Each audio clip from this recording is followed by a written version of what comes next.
Okay, well, good afternoon, everyone, and welcome, Jalasi. Bienvenue tout le monde. And welcome to all our guests joining us online for the Brian Mulroney Institute Fellows Lecture this afternoon. My name is Richard Eisner. I'm the Associate Vice President, Research and Graduate Studies and Acting Director of the Brian Mulroney Institute of Government. I'd like to begin this afternoon's program with a territorial land acknowledgement. St. Francis Xavier University stands on the lands of Mi'kma'ki, the ancestral and unceded home of the Mi'kmaq. We express our deep gratitude and appreciation to the generations of Mi'kmaq who, since time immemorial, have loved and stewarded these lands and the beings who call them home. Colonization is not just history, it exists in the present tense. While we strive to decolonize ourselves and our institution, we know there is still much for us to learn. We are committed to doing the hard work of self-reflection and to repairing relationships with the Mi'kmaq on whose lands we reside, including embracing the Truth and Reconciliation Commission's calls to action and embodying their spirit in our day-to-day lives. We are all treaty people. The Brian Mulroney Institute of Government is honored this afternoon to welcome Dr. Jamie Levin, one of our research fellows, to speak to us this afternoon as part of our Fellows Lecture Series. Dr. Levin is Assistant Professor, recently promoted to Associate Professor with tenure. Congratulations, Jamie, in the Department of Political Science at StFX. He earned his PhD in Political Science from the University of Toronto and an MSc from the London School of Economics. His work focuses on the role of weapons in the resolution of civil wars. Dr. Levin's research demonstrates how weapons can be a stabilizing force in the resolution of conflict. Previously, Dr. Levin was a postdoctoral fellow at the Henry M. Jackson School of International Studies at the University of Washington and the Harry S. Truman Research Institute for the Advancement of Peace at the Hebrew University of Jerusalem with funding from the Israeli Foundation. I got that right, Jamie? Prior to undertaking PhD studies, Dr. Levin worked as a director of a not-for-profit organization engaged in peace process advocacy in New York City. His work has appeared in both the academic press and popular media, including International Peacekeeping, the Journal of Peace, Conflict and Development, International Politics, International Studies Review, the Palestine-Israel Journal, Harper's Magazine, the Washington Post Monkey Cage, the Walrus, Policy Options, the Jerusalem Post, the Toronto Star, and the National Post. He's the author of Nomad State Relations in International Relations, Nomad State Relationships in International Relations, Before and After Borders, published in 2020. And the title of Dr. Levin's talk this afternoon is The Democratic Peacekeeping Hypothesis. Please join me in welcoming Dr. Levin this afternoon.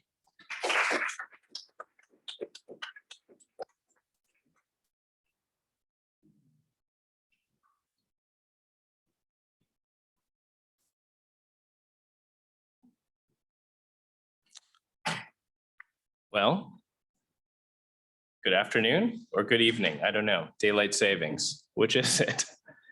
We'll go with good afternoon. Over the next hour, I'd like to discuss a project that I've been working on for the past few years with several colleagues. And I'd like to actually name two of them because they've been close friends and good colleagues on this program. Joseph McKay from Australia National University and Anne Spencer Jameson from the Copenhagen Business School. This is a presentation that grows out of work that I've been working with them on for some time. And the project concerns UN peacekeeping and the prospects for democratization. The findings from the various research projects have been published most recently in the Journal of Peace Research, prior to that in the Journal of International Peacekeeping.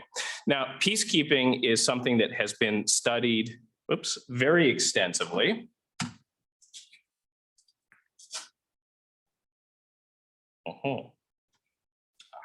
Very good. Peacekeeping is something that's been studied very extensively. Indeed, since the start of the first mission in 1948, the first United Nations mission in 1948, peacekeeping has generated a wealth of scholarly debate. Scholars have explored peacekeeping's impact on the durability of peace.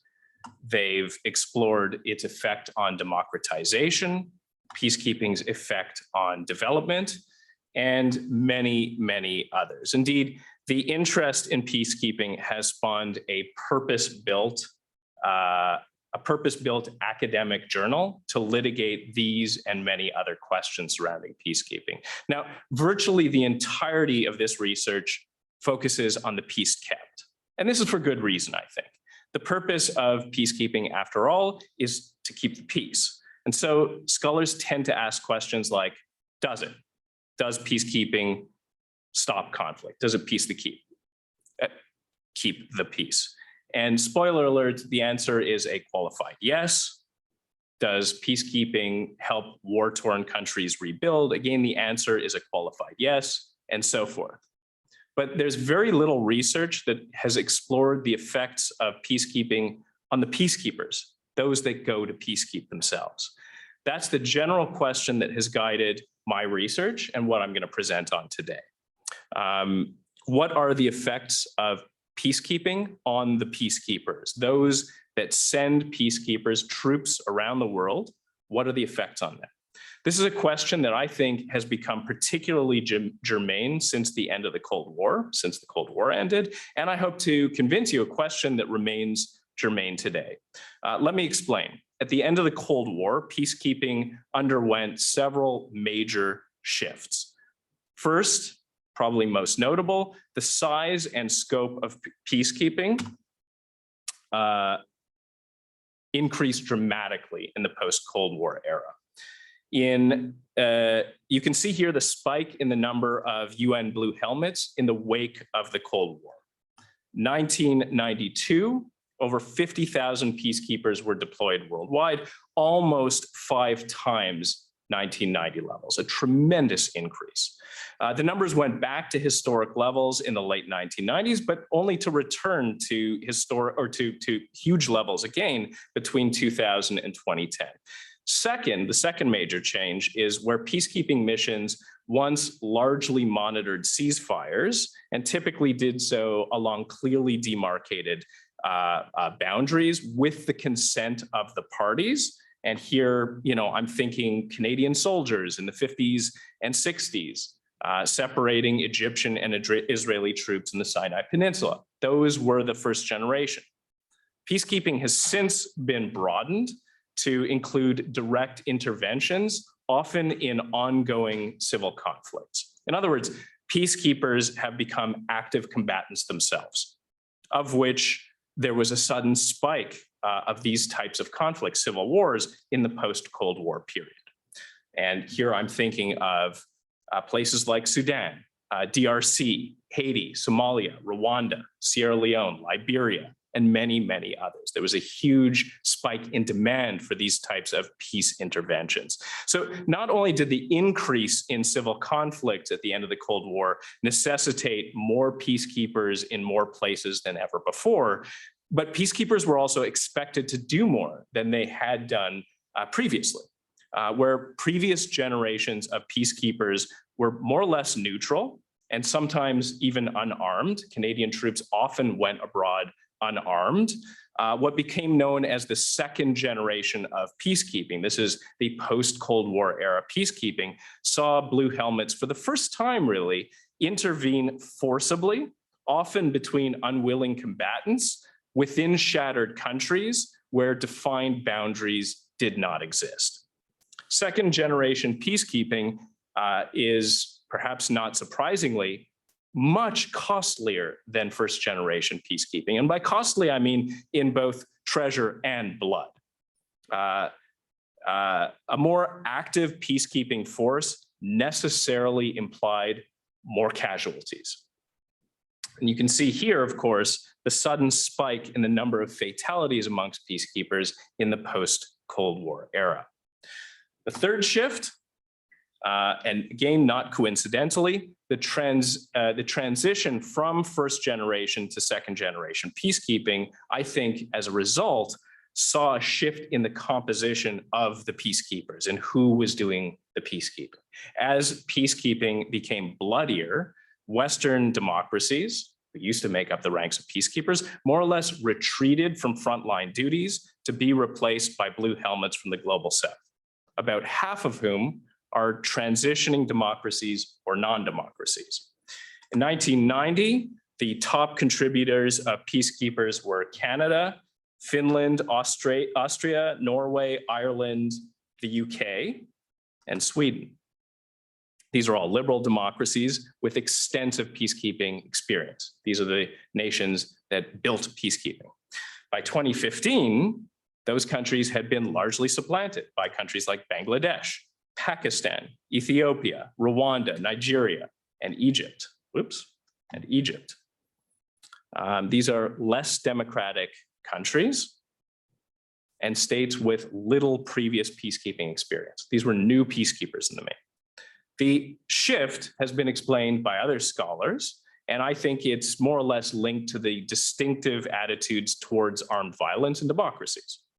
Democracies are said to be profoundly sensitive to casualties, especially when they occur in foreign conflicts of little perceived national interest. And while there definitely are exceptions, and those exceptions persist, in a very large and real sense, peacekeeping is now primarily undertaken by developing world non-democracies. There are some 124,000 UN peacekeepers deployed worldwide today in about 15 missions, and the vast majority of them are drawn from the global south. Though developed democracies still largely pick up the tab. We might consider this shift a tacit bargain in which developing world blood is paid for by developed world treasure. My research looks to explore the consequences of this bargain, of this trade-off, right? In particular, the consequences of shifting peacekeeping to less liberal countries of the global south.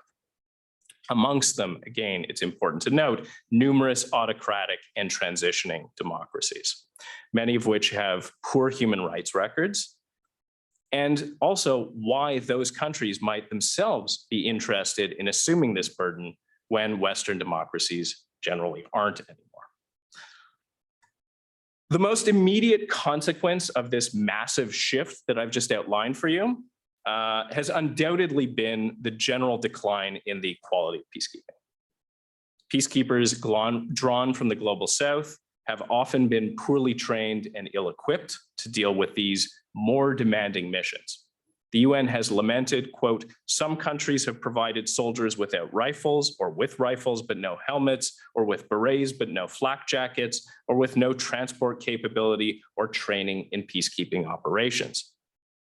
Now, this has resulted in numerous battlefield failures, as well as troubling reports of misconduct amongst peacekeepers.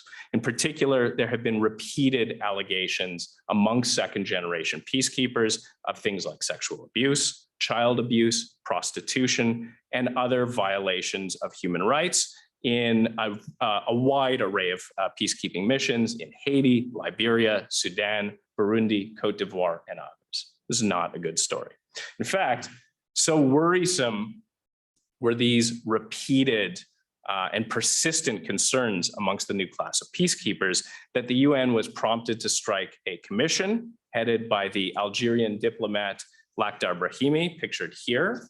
And this resulted in UN Security Council Resolution 1327. 1327 was an attempt to rectify these shortcomings. And what it did was significantly increase the funding for and training of the new class of peacekeepers. That was number one. Number two, it also requested that the traditional first generation peacekeepers, countries like Canada, renew their commitment to peacekeeping. Of course, of which several successive governments here have fallen short. That is true of the other first-generation peacekeepers as well. But what of the effects of peacekeeping on the peacekeeping nations themselves? What effect has a generation of peacekeeping had on these new sending states? In particular, are they, as they're increasingly better trained and now better remunerated for their efforts, what are the effects? My research focuses on the question of democratization or the lack thereof. Now, we can identify two distinct theoretical positions on the matter. First is what might be termed the Democratic Peacekeeping Hypothesis, and where I drew the title and inspiration for this talk. The Democratic Peacekeeping Hypothesis is, of course, a play on the democratic peace, which very loosely, out of respect for my theory colleague, very loosely finds its roots in the philosophy of Immanuel Kant. The democratic peace theory, of course, and I'm looking at a lot of students I know, you know that the DPT, the democratic peace theory, holds that democratic norms and institutions make democracies more pacific, right? And as democracy spreads, conflict should therefore become attenuated between states. And the democratic peace theory has been called the closest thing to a law-like regularity in international relations theory. This is as good as it gets in IR.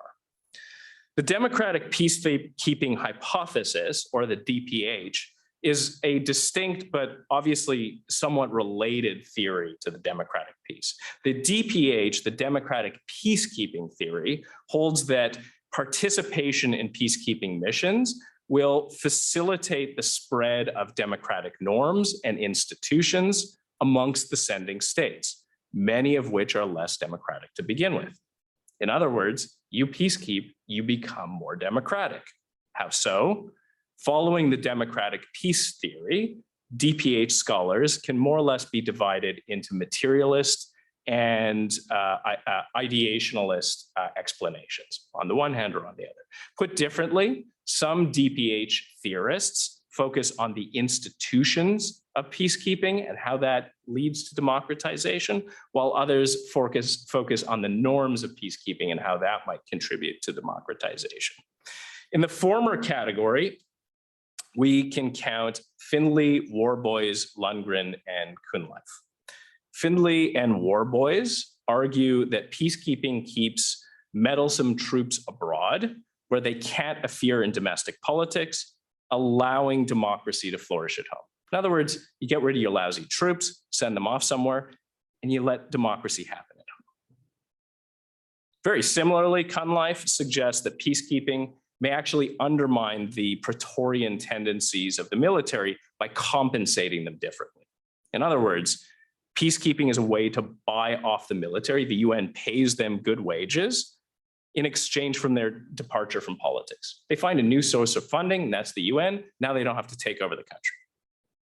Peacekeeping is also said by Kuhnleif to necessitate the extension of bureaucratic control over the military, shifting the balance of civil-military relations to elected authorities. If you're going to secure UN funds, that has to go through the government.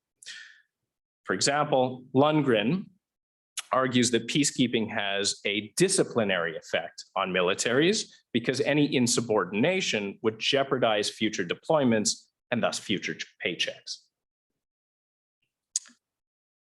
But the vast majority of DPH theorists argue that peacekeeping socializes peacekeepers into the cosmopolitan values associated with the United Nations, in particular, human rights and the rule of law.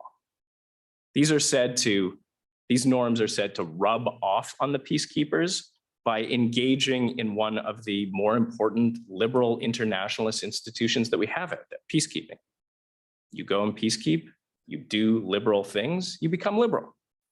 But in short, all of these theorists, the DPH theorists, claim that by buying off their militaries, strengthening civilian control over the military, or entrenching liberal norms, peacekeeping will have a pro-democratizing effect on contributing states. It's good news. And now to the bad news. On the other side of the debate are those who argue that at best, peacekeeping has no salutary effect on democratization, but at worst, peacekeeping risks, or peacekeepers, I should say, risk imbibing new anti-democratic tendencies, encouraging or otherwise entrenching otherwise undemocratic regimes. For example, both Cunliffe and Sotomayor argue that there is nothing automatic about the relationship between peacekeeping and democratization. They suggest that other preconditions for democracy must be present before either the norms or the institutions of democracy are going to rub off. And these, they argue, are very rarely present in autocratic or transitioning regimes. They just don't exist. Indeed, in many cases, they suggest that socialization mechanisms may actually work in the opposite direction. For example, where troop misconduct and human rights violations are tolerated, and they have been for the last 20 years, peacekeeping will tend to strengthen illiberal norms. Caverly and Savage argue that the funding for peacekeeping has allowed repressive regimes to ignore foreign aid conditionality. In particular, it allows them to ignore aid that's conditioned on democratization. You have another source of revenue. Villain et al. Show the need for peacekeepers has stood in the way of demobilization efforts in countries that have experienced their own civil wars. And they're thinking here in particular of Burundi, which has maintained a level of forces because it gets to peacekeep when it probably should be demobilizing after a civil war. And Beswick suggests that building the capacity of African peacekeepers has empowered armies with histories of predatory behavior. In sum, these theorists conclude that the democratic peacekeeping hypothesis is more or less a myth. Now, in an effort to adjudicate these claims, these competing claims, I'm going to present some statistical evidence, a regression analysis of the relationship between peacekeeping and military coups.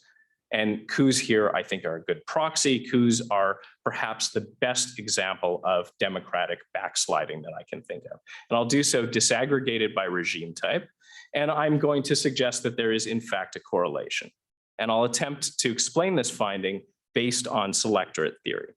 Then I will conclude by offering a slightly more in-depth exploration of the selectorate theory explanation in the case of Bangladesh, today the world's largest peacekeeper, which I think is a highly illustrative example of the effects of peacekeeping on the prospect for democratization. So let's start with the data, the fun stuff. My research partners and I assembled a relevant data set on peacekeeping from 1991 to 2013. What we did is we gathered 3,001 observations from 157 countries. And the dependent variable here is military coups and coup attempts. In other words, we include both successful and unsuccessful examples of military interventions in politics because success is not the relevant metric. Meddling in politics is, right? Because whether a coup is successful or not, it represents democratic backsliding at its best or its worst. There are two independent variables. First is regime type, and we use polity here to code countries either as autocracies, democracies, or anocracies. Anocracies, if you are not familiar with the term, they are not quite democracies and not quite autocracies. They are transitional or intermediate regimes with characteristics of both. Typically, they have competitive elections. If you don't have competitive elections, you're almost certainly an autocracy. These tend to have competitive elections, but lack many of the other checks and balances of robust democracies. Okay. The second independent variable is the number of peacekeepers contributed by each country per year adjusted per capita, which together with regime type give us an interaction term. We also control for a range of economic and military variables in the study. For example, economic development as measured by GDP. Low levels of economic development are said to correlate with an increased rate in military intervention in politics, so we control for that. Regime durability, measured by years since the last coup, because a history of coups correlates with future coups. Ongoing political violence, obviously, military expenditures, expenditure per soldier, and population. What do we find? Well, we find a variable relationship. Democracies are largely unaffected by peacekeeping, as you can see here. There is no statistically significant relationship that exists between peacekeeping and coups in robust democracies. And there should be little surprise. These countries, robust democracies, faced scant coup risk with or without peacekeeping. Thus, it's not surprising that we find no effect either way of the DPH. However, autocratic states, we do have a finding. Autocratic states are more likely to experience a coup following peacekeeping deployments, as shown here. The interaction is statistically significant and positive. Peacekeeping, in other words, increases the likelihood of a coup nearly 2 times, contrary to the DPH. Anocratic peacekeepers, remember those transitioning or intermediate regimes, on the other hand, are significantly less likely to experience a coup. Indeed, nearly 3 times less likely to experience a coup after peacekeeping. The interaction term here is significant and negative, in line with expectations of the DPH theorists. Of course, the data doesn't tell us why this may be the case. And here, I'll turn to selectorate theory to help unpack the story. Selectorate theory, some of you hopefully know, selectorate theory offers a stylized account of how leaders of various regime types stay in power or gain power. The theory stipulates that all leaders in any regime type, whether in a democracy or an autocracy, they all require support of some subset of the domestic population to maintain leadership over time. You need somebody in your corner to maintain power. Selectorate theorists call this, wait for it, the selectorate. Oops. Bueno de Mesquita et al. Define a selectorate as, quote, the set of people with a say in choosing leaders and with the prospect of gaining access to special privileges doled out by leaders. That's the selectorate. Now, in a democracy, the selectorate is typically quite large. It's a majority, or at least a plurality of the electorate. That's what you need to stay in power over time. But in an autocratic regime, the number of people required to stay in power is generally much, much smaller, right? Typically in an autocracy, it's a small subset of elites drawn from the military, from industry, from the leader's family, an ethnic group, or some such thing, but a small group. According to selectorate theorists, leaders create and maintain winning coalitions by distributing various quote unquote goods within the selectorate. If we assume that these so-called goods are scarce, the size of the selectorate will likely inform the strategies a leader will employ to gain and maintain power. A large selectorate, in other words, in a democracy, a large selectorate must be won over with public goods. In other words, the spoils of government must be broadly distributed amongst the population if you want to stay in power. But a small selectorate can be targeted with private goods. In other words, the spoils of government can be distributed amongst a much smaller patronage network that leaders can rely on to stay in power. Consequently, small changes in resources available to distribute in regimes with large selectorates, think democracies, will have little effect on the strategy of leaders. Same with anocracies. Despite not having all of the features of robust democracies, transitioning regimes tend to be characterized by regular elections. So small changes in the goods to be dispersed aren't going to have a big effect.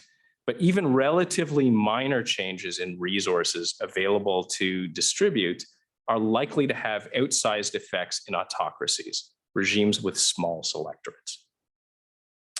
And of course, since Brahimi, sending states are paid more for their peacekeepers.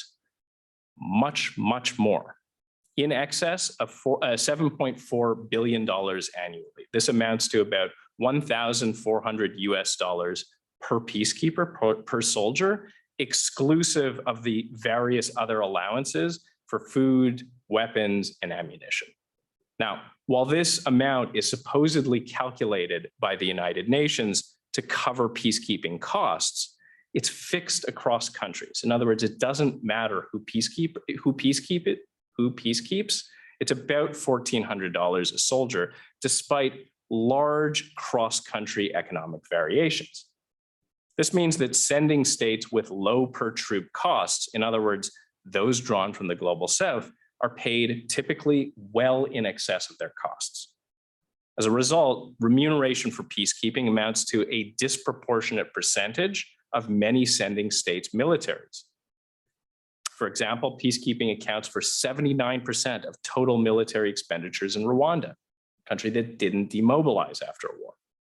29% in Ethiopia, a country with persistent violence and war. 27% in Togo, 25% in Malawi, 25% in Fiji, 24% in Ghana, 24% in Gambia, and 24% of the military budget in Nepal comes from peacekeeping.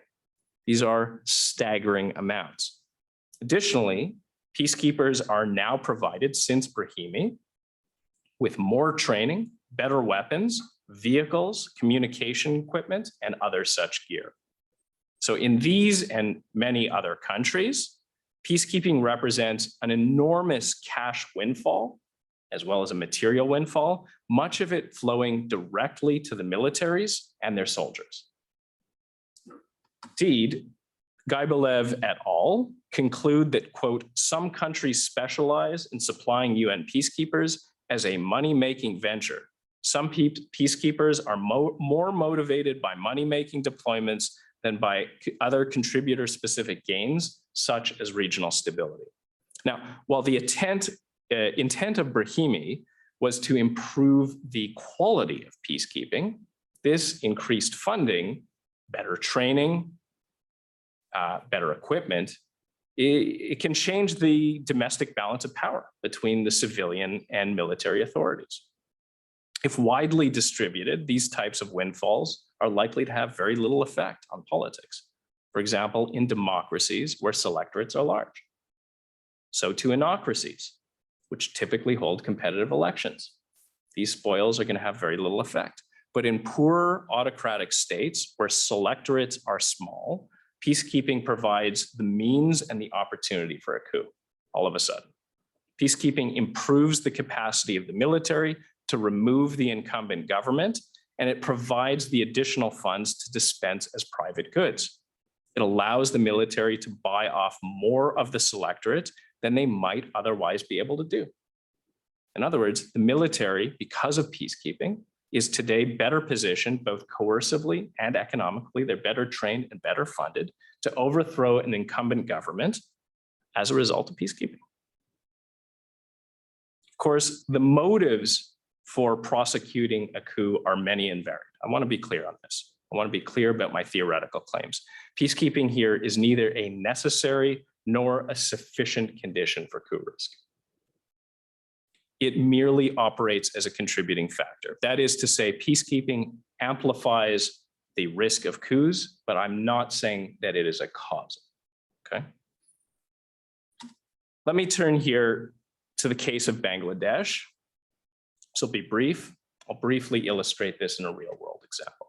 Bangladesh is one of many autocracies to see an uptick in coups subsequent to peacekeeping, but I think it's a particularly strong case of what's going on here. Bangladesh made its first contribution to peacekeeping in 1998. It sent troops to monitor the ceasefire between Iran and Iraq in '88. And I think '88 is also notable because it more or less marks the end of first generation peacekeeping, standing on a border and separating two countries, and the start of second generation peacekeeping. And since '98, Bangladesh has contributed troops to dozens of UN peacekeeping missions, where it has been expected to do more than simply monitor ceasefires. It has contributed missions in Africa, Congo, Mali, South Sudan, and the Central African Republic, to name a few. There are others. It has contributed missions in Asia, Timor-Leste. It has contributed missions in the Caribbean, Haiti, as well as Europe, Cyprus, Bosnia, Kosovo. Indeed, Bangladesh today has become the largest contributor of peacekeepers in the world, with more than 10,000 personnel deployed right now. That number is actually slightly higher.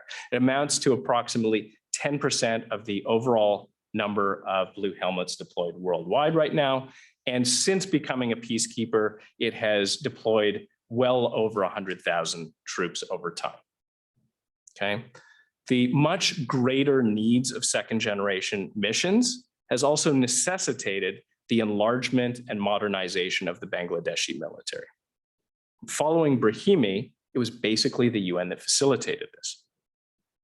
And of course, international donors more or less paid for it. And they did so both directly in the form of cash reimbursements for peacekeeping and hardware, amounting to about $1.3 billion to Bangladesh in the last decade alone, I should say, not in total.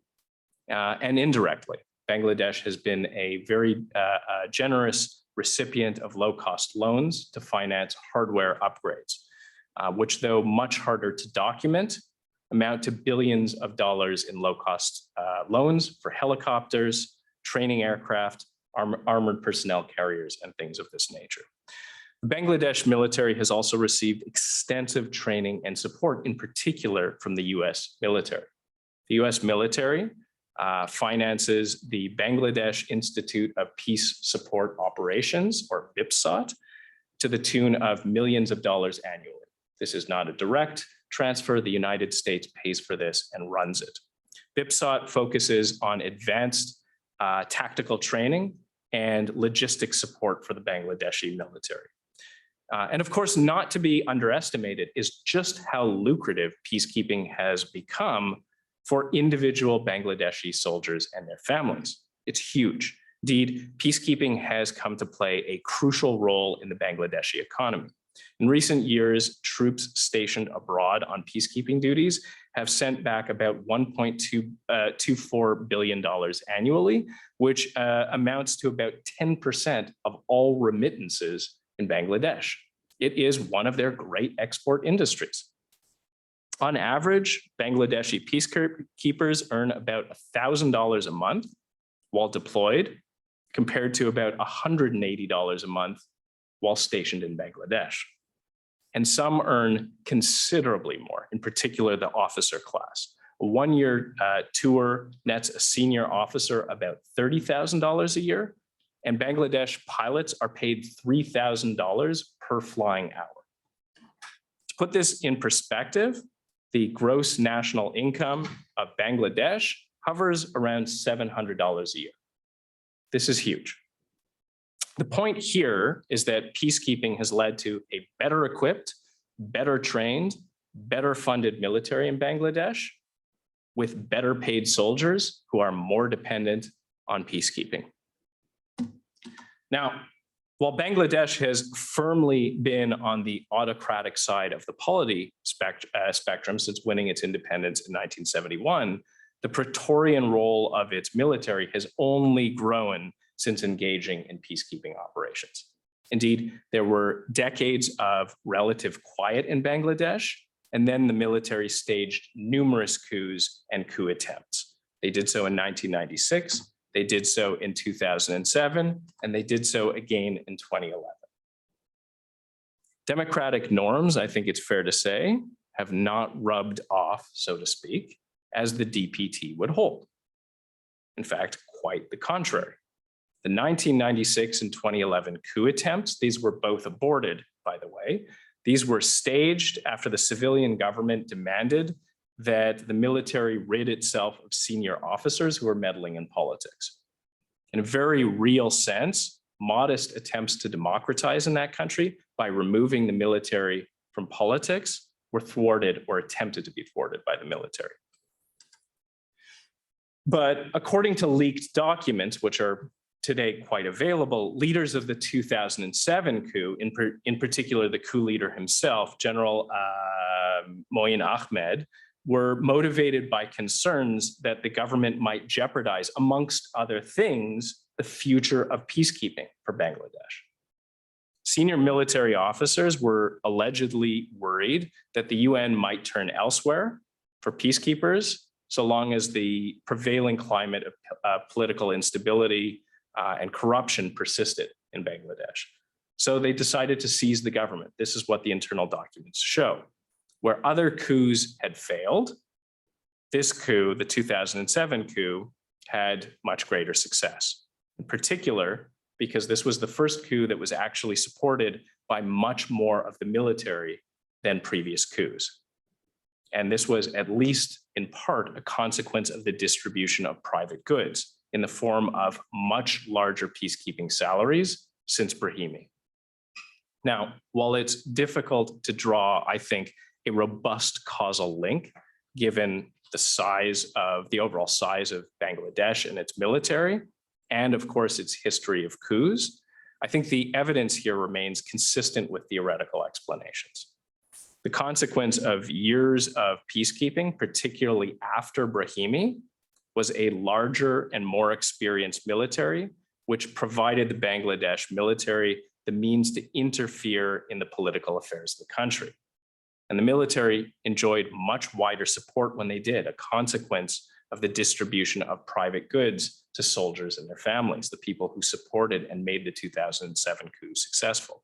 And of course, there's very little evidence to suggest that the UN ever made efforts in Bangladesh to see these democratic norms rub off. We looked for this and couldn't find it. In fact, quite the contrary. The UN offered little censure of the Bangladeshi military, despite its repeated and ongoing meddling in politics. The UN did actually warn the Bangladeshi military that its actions, quote unquote, which was a euphemism, I think, for repeated coups, might have implications for future peacekeeping missions. But Bangladesh never suffered any meaningful consequences. Indeed, according to The Economist magazine, the UN actually provided tacit approval for the 2007 coup, seeing it as a stabilizing effect. And the reason here, I think, is pretty straightforward.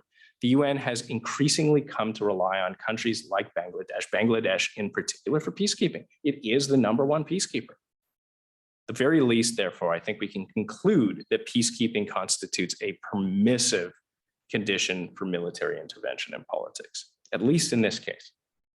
Bangladesh has become a more entrenched autocracy as a result today. I'm going to wrap up here. Since the end of the Cold War, the UN has increasingly responded to international crises with more active interventions. In fact, more peacekeeping missions were created after the Cold War than in the previous 45 years combined. And most of it to address internal conflicts, civil wars. The increasing number and the increasing complexity of these missions has necessitated a size of peacekeeping operations never before seen at the United Nations. And developing countries have assumed much of this burden. They have contributed the necessary troops, while countries like Canada, developed countries, pick up the tab today. The Democratic Peacekeeping Hypothesis maintains that peacekeeping will have a liberalizing effect on sending states in the global south. But the regression analysis, in the case of Bangladesh, suggests that the consequences of peacekeeping probably aren't so straightforward. I've argued that the process of military enlargement that peacekeeping engenders acts as a contributing factor in the entrenchment of autocratic rule. Now, I don't claim here a straightforward causal relationship. In some cases, like Bangladesh, coups occurred long before the shift to peacekeeping. And in other cases, I'm thinking India and Ghana, the process of democratization has continued unabated. But peacekeeping can be said, I think, to enable or facilitate domestic repression when autocratic forces benefit from their involvement in UN peacekeeping through better training, more equipment, and increased budgets that can be distributed by military rulers to assemble a winning coalition. So despite the liberal underpinnings of peacekeeping, the net impact of peacekeeping appears, perhaps ironically, to be somewhat mixed. If the shift in peacekeeping has precipitated this, as I've argued it has, some changes might be warranted in the UN structure. So how might policymakers respond to this question? I think briefly, the UN might consider actions to prevent the leakage of funds or materiel intended exclusively to peacekeeping. They might consider restricting that. This could be accomplished through greater scrutiny, greater UN oversight, or the imposition of actual sanctions against peacekeepers who transgress the norms of the organization. For example, the UN might cut off those militaries that engage in coups, as they have repeatedly threatened, but never once done. For their part, liberal democracies, and here I'm thinking about countries like Canada, we might assist in this process.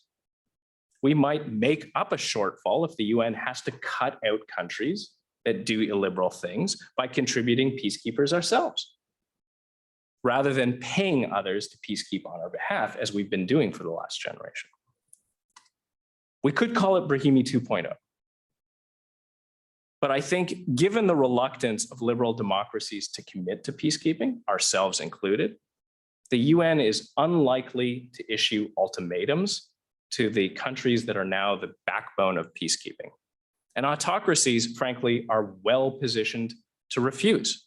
So solutions are going to be hard to find, and that's where I'll end.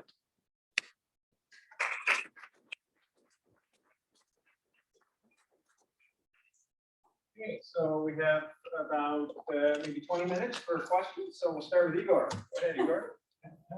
Thanks for a very interesting and informative talk.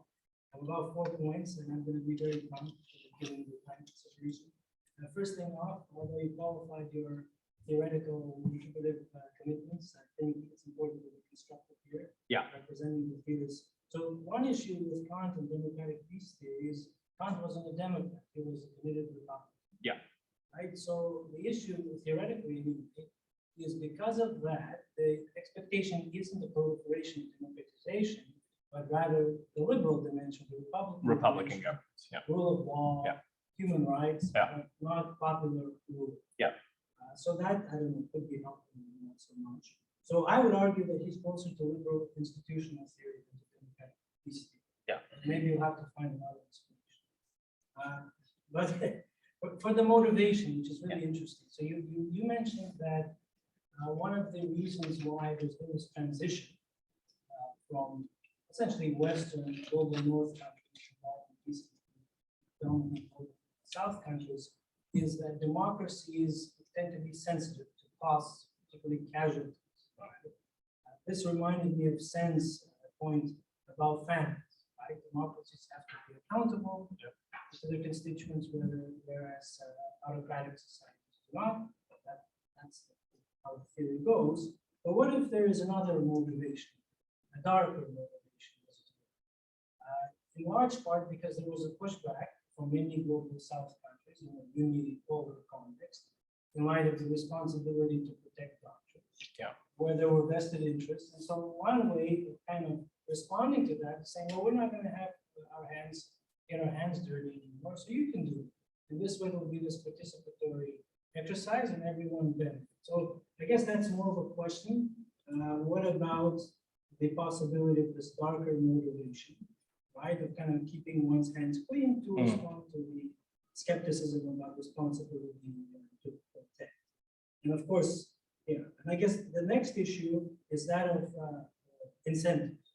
So one issue that you brought to the fore is that there is this rentier type of predatory, right, approach. But I think, right, the issue you're trying to say here, emphasize, is it's not the principle itself, right? The troops, peacekeepers have to be well paid and equipped, right? Because think of the independence of the judiciary.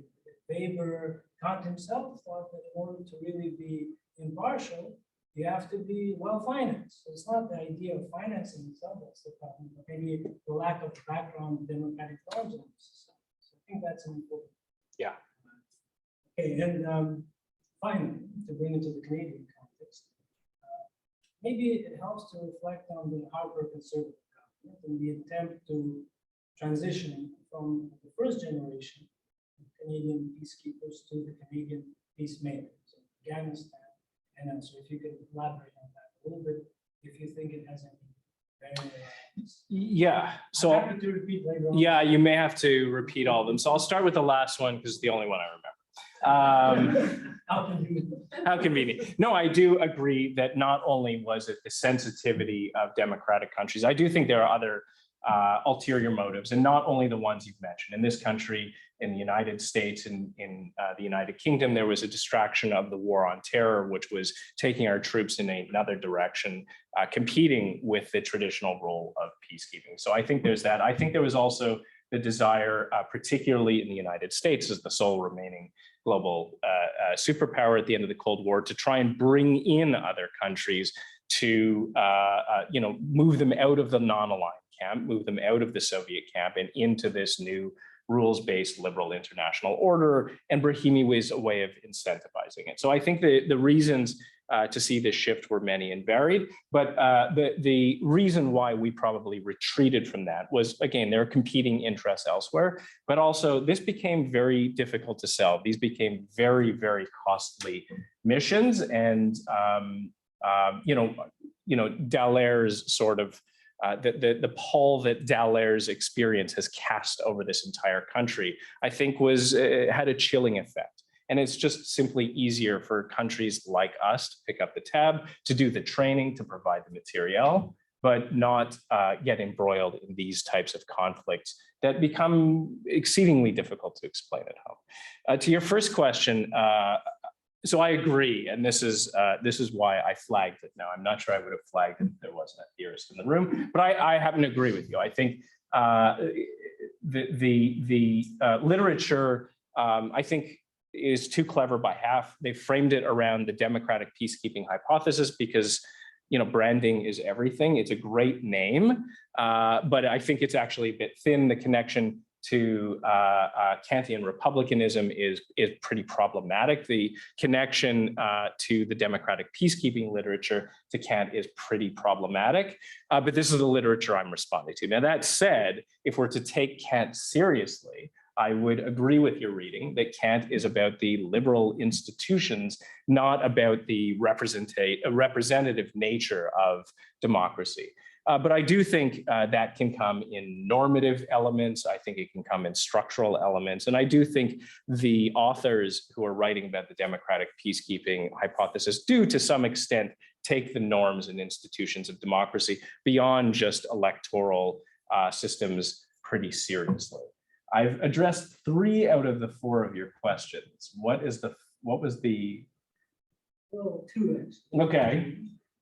Holding me to account. Financial incentives. So we argue Yes. that for there to be an impartial judiciary, they have to be well paid. Yeah.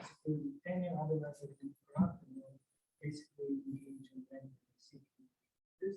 And the second one concerning the Harper.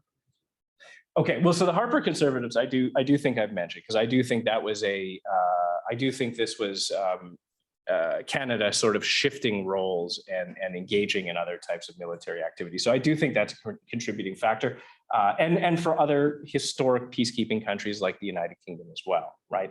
The global war on terror meant new priorities that did sap resources that used to be used for peacekeeping. In terms of the incentive structure, I mean, now we're getting into the more policy implications rather than theoretical implications, but I would tend to agree with you. And I think your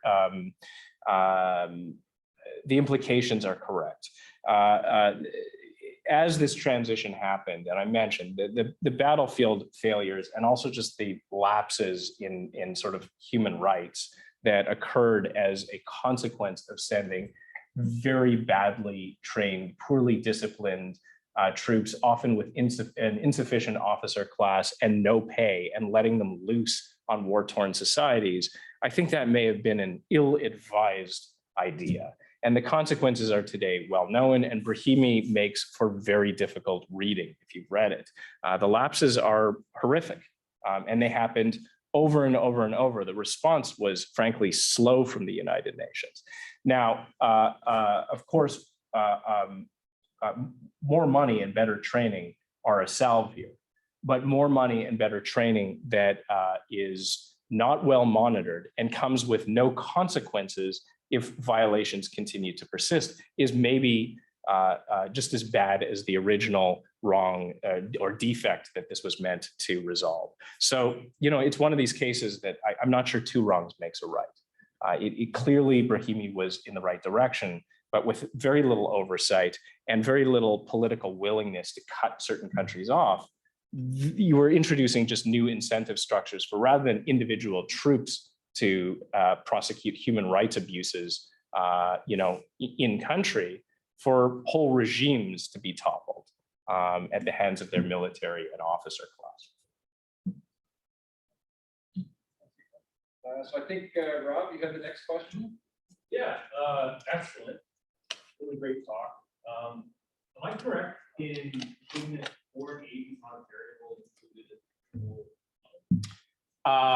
Foreign aid is not included as a control in the model. No. Okay. And the reasons for that, it's not that we controlled for a lot of other variables. Some of these variables, to be honest, in the model, risk confounding outcomes more than clarifying outcomes. And foreign aid is one that we toyed with for some time. And more or less every country that gives aid and every country that receives aid quantifies it differently in such a way that I don't think, or at least we were not familiar with the time of a sort of control variable that was reliable, and we weren't willing to code it. But continue, because I do think it was something we explored, and I do think it is a potentially good thing to control for. Yeah, just relating to Igor's third question about financial incentives. Yeah. Like, perhaps financial aid is one of the explanations for why some regimes stabilize after this while others don't. Like they're receiving another source of revenue in addition to funding for peacekeeping. And maybe that, I don't remember the specific cases so far. You mentioned at the end there that there's like some countries that supporters in some countries where it builds their military and something. Yeah. And maybe foreign aid is that. Yeah, I think it might be a factor. And it's interesting with selectorate theory, we do know that foreign aid typically is clawed back with things like coups, whereas peacekeeping aid is not. So I do think that would be an interesting control factor. I'm not sure we're going to go back, but I agree. And future research, Yeah. maybe. No, but so we definitely discussed this. There are, quantitative research is not my preferred methodology, though I have a strong commitment to multi-methods approaches. But I do find, so things like this, it's very easy to introduce control variables, which are frankly confounding rather than clarifying. And this was one, and I think in the end, we made the right call. We kept toying with that and just couldn't align the variables country to country in such a way that could have given us spurious results. So we cut it. And so I'm being transparent about that. I do think it's viable theoretically. I'm not sure the data would give us any more sort of analytical purchase, because the data, as is so many cases, the data is junk. And junk in, junk out. So I do think from an analytical or theoretical standpoint, I think that's an important control variable. I haven't seen that done with statistical methods that I would rely on. So I agree with you. Yes, sir. Very articulate. There is one thing I have lots of problems actually with the whole topic. Okay. Peacekeeping was created during the Korean War. When the Korean War was stopped, it was not peacekeeping. The United Nations sent what was called a police force. Yeah. So there was no peacekeeping before 1956, the conflict between the Egyptians and the conflict actually was a tripartite conspiracy invading Egypt, conspiracy by the Israelis, the British, and the French. These are facts. At that time, we have in Canada Lester Pearson. And Lester Pearson was a generation of anti-colonial Canadians who have fought as a diplomat in London for Canadian independence and Canadian identity. And he happened to become, at the time, the foreign minister, external affairs minister. Lester Pearson, we don't talk enough about Lester Pearson. Lester Pearson is an amazing, not only politician, but also international diplomat. And he was situated in a situation that was unique. But he created an institution that was actually just accidental. It was meant to intermediate between the Americans, the new power that's taking over the world, and the fading powers, the British and French, were leaving the scene after the defeat in the Second World War. There's that whole process of decline of the old empires and the creation of the American empire to replace it. And peacekeeping, Lester Pearson, and Canada in particular, being a member in the Commonwealth and being a neighbor of the United States, and we know about the United States, we live beside the elephant. And Lester Pearson came up with that idea to bring about the freedom of navigation in the Suez Canal. And he invented the idea of the peacekeeping to ensure that. Because at that time, the Australians actually, they had Memphis there, who wanted actually something totally different. They wanted to conquer with the United Nations to recolonize the Suez Canal. So, as a result of the way Lester Pearson, I didn't take anything away from him. This is the reason I came to study in Canada. But he created an institution, and like all the institutions, once they are created, vested interests gets involved and becomes self-sustaining. Then peacekeeping became a tool for liberty, when freedom was the slogan of the Americans and the era of radio liberty in Europe. And when the Soviet Union collapsed, we tend to call it end of the Cold War. It was a defeat of the Soviet Union by the American empire, and its allies using NATO. And the new slogan at that time became the democratization. And the democratization was enacted actually through the CIA in the color revolution.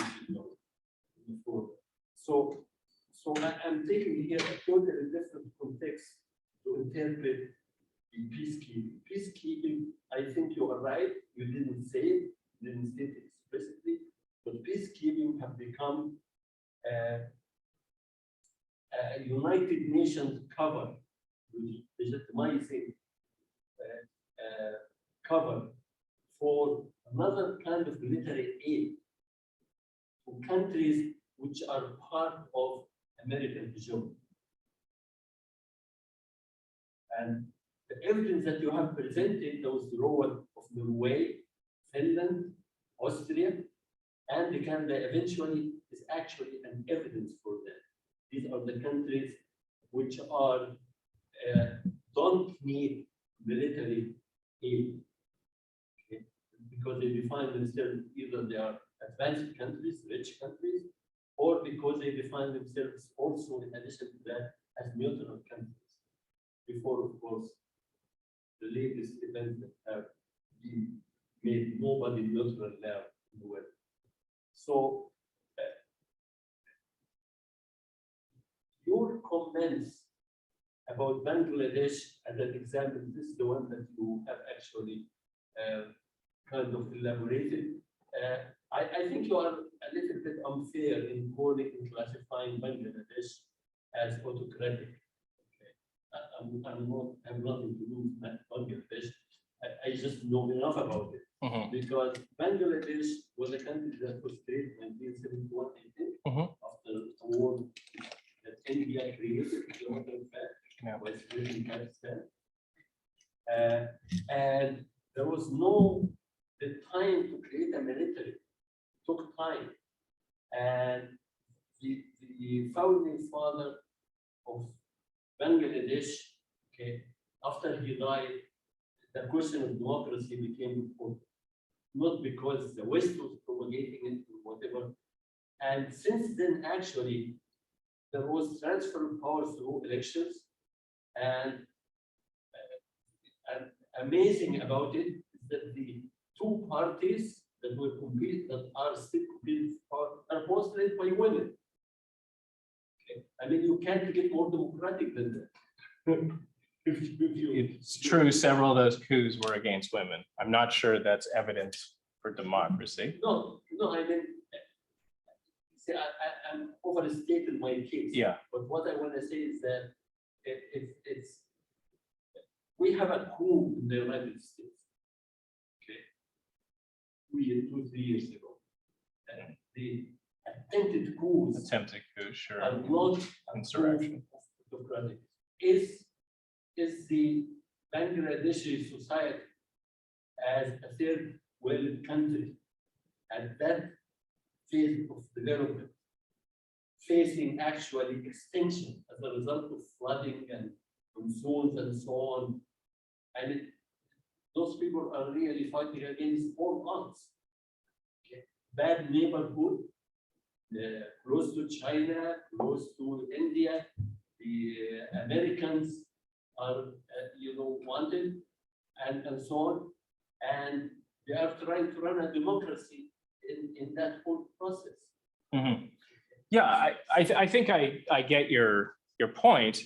I think if I just want to cap off what I'm saying is that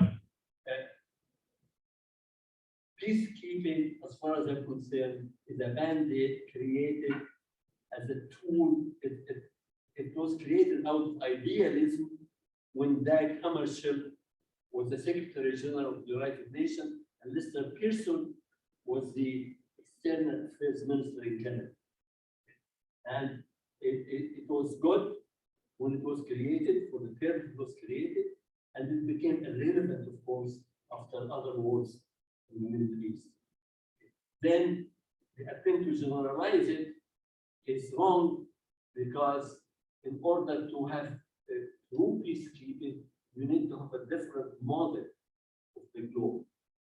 And actually, whether the world measures up to the United Nations Declaration and Convention. So talking about peacekeeping in terms of liberty and in terms of democracy is just sloganeering. Okay.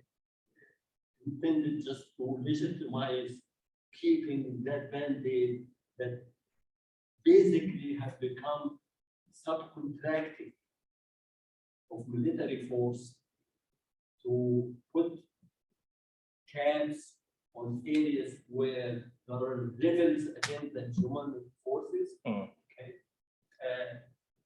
with money that comes basically from the rich countries to the poor countries. It has all. Okay, so let me answer that. Let me answer the question. First of all, I mean, I appreciate you bringing sort of Canada back into this story, and I've tried to drop a few hints. And in a sense, in my second year IR class, I tell the same story of peacekeeping that you did.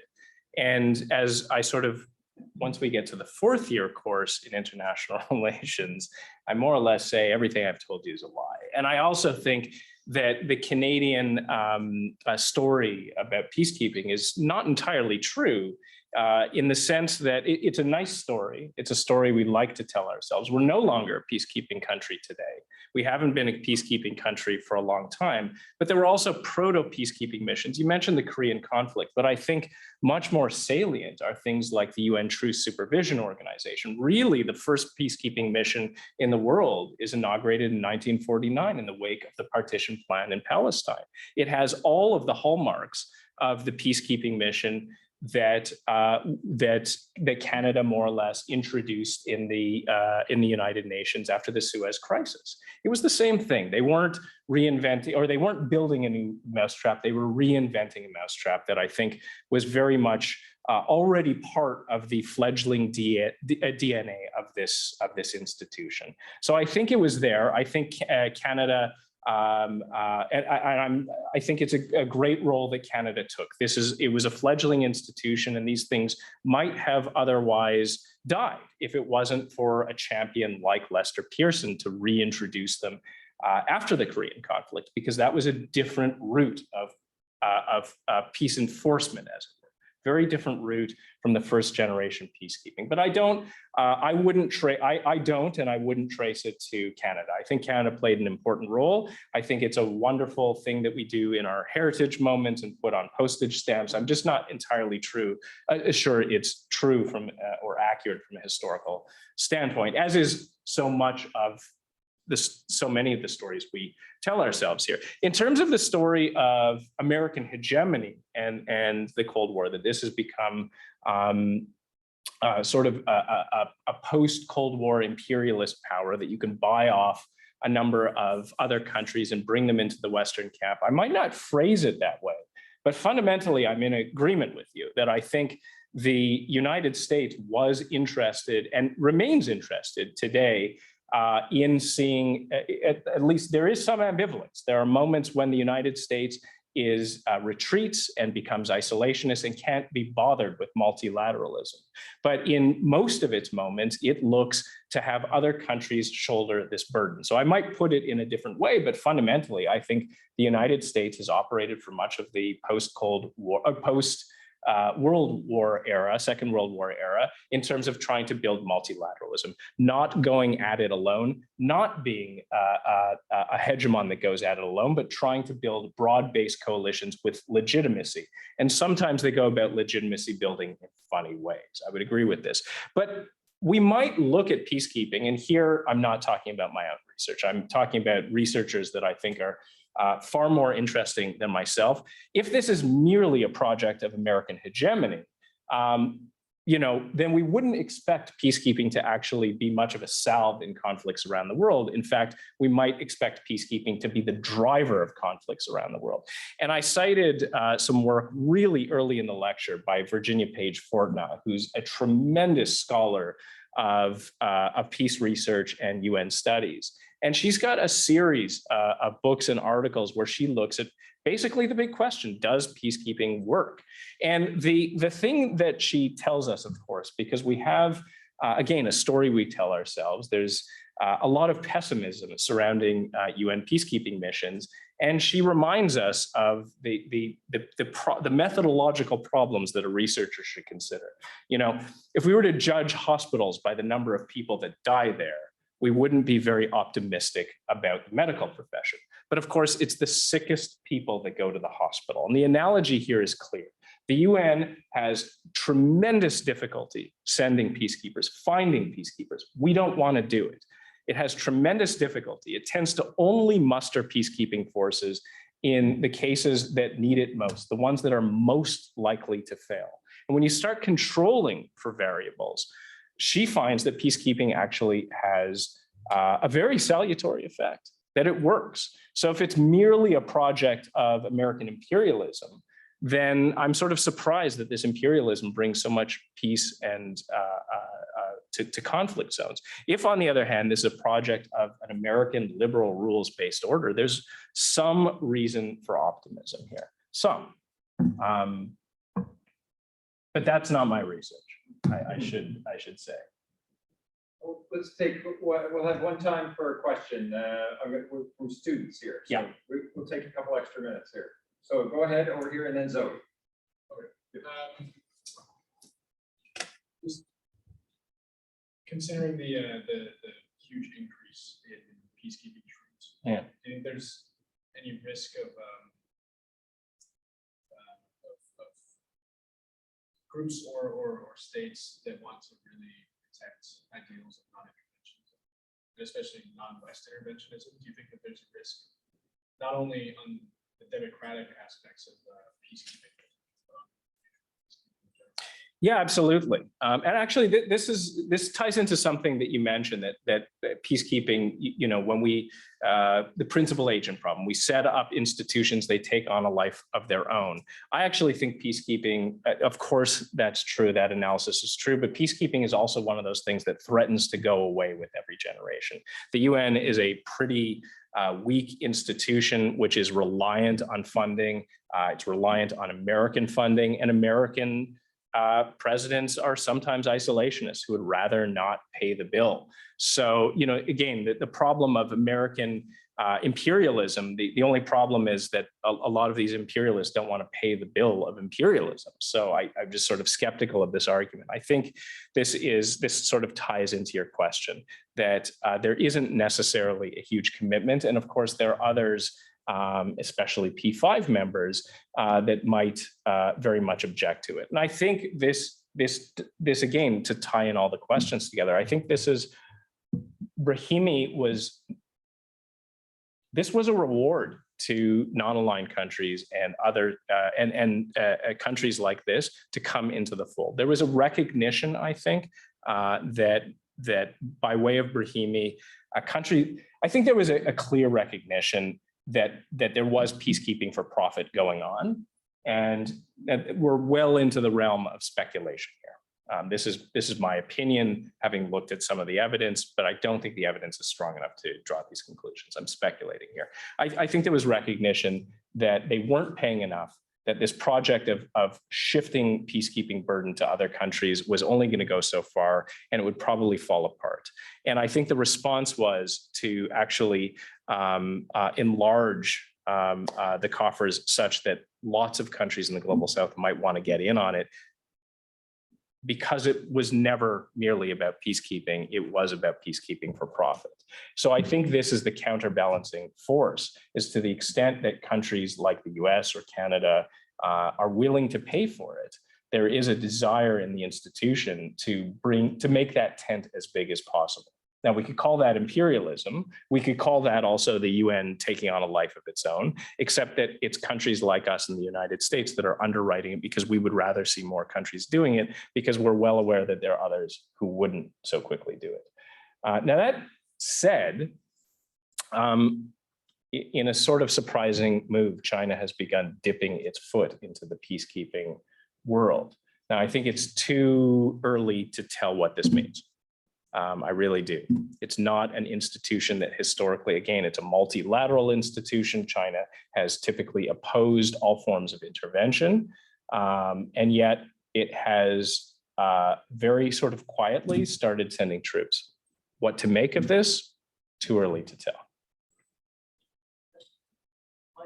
Just no, sir. I'm gonna go to our final student, and then there'll be time afterwards if you want to take a lot. I'm sure Dr. Levin will stay and continue the conversation. So Zoe, final question to you, and then we're gonna wrap up. Thank you, Dr. Levin. I really appreciate your lecture. I never thought of Canada's current distance from peacekeeping as a consideration for how we looked upon as a democratic country. Do you think that with the nuclear war now, engaging with all more of peacekeeping, kind of opening a door for us to deploy troops that can effectively carry out the role that are not in an official sense? Do you think that we'll kind of rekindle our peacekeeping mission in the future, just like the Russia-Ukraine war? As an example of peacekeeping role at kind of helping Canada feel like we're doing enough, especially as a democracy. I think people care about us bystanding to international support. So would we maybe want to renew our project? Yeah, it's a good question. And again, we're well into the realm of speculation here. would Canada have the appetite for a renewed commitment to peacekeeping? I mean, we've shown an appetite to some extent, and the main appetite today is paying for it. We are very happy to pay for it. So part of the discourse has been, you know, again, since Brahimi and since this government was elected, the UN has been riding this pretty hard and asking Canada to commit, you know, where are our Mali troops? They keep asking. This is the ask that the UN is making. And, you know, I think part of the discourse in Parliament and domestically is peacekeeping is very expensive, but we're already paying the money. I think the thing that is unsaid, I think the actual discourse that's on the surface is just sort of fundamentally a distraction. We're paying the money. We're just paying it to somebody else. Peacekeeping is expensive, it's true, but we're already paying that money. And we could be, instead of paying it to third parties, we could be sending our own troops. I do think that there's a tremendous reluctance to commit to peacekeeping missions. I do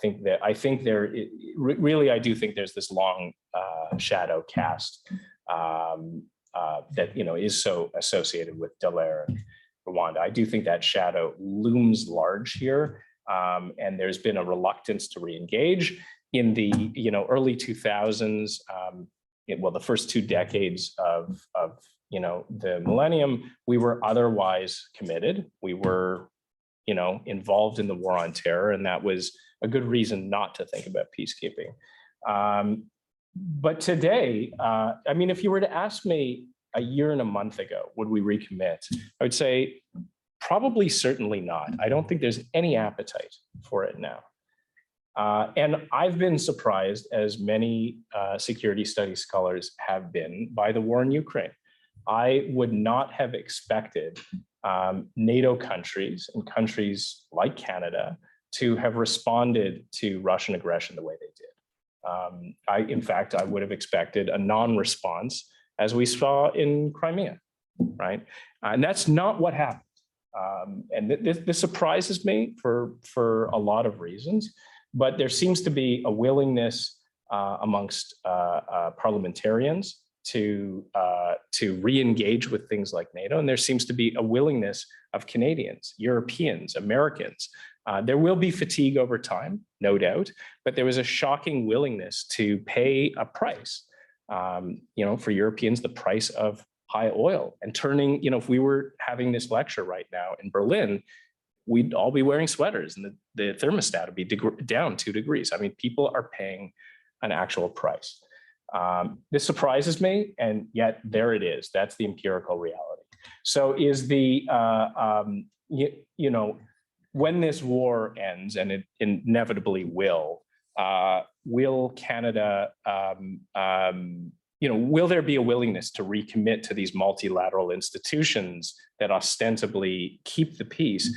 If you asked me a year and a month ago, I would have said no, highly unlikely. If you're asking me now, and you are, I think, yeah, I think that this is possible. I think this is possible today. I think there will be fatigue over time, but I think we're in a moment now where if people start agitating for it, I think we are going to see renewed security commitments in this country.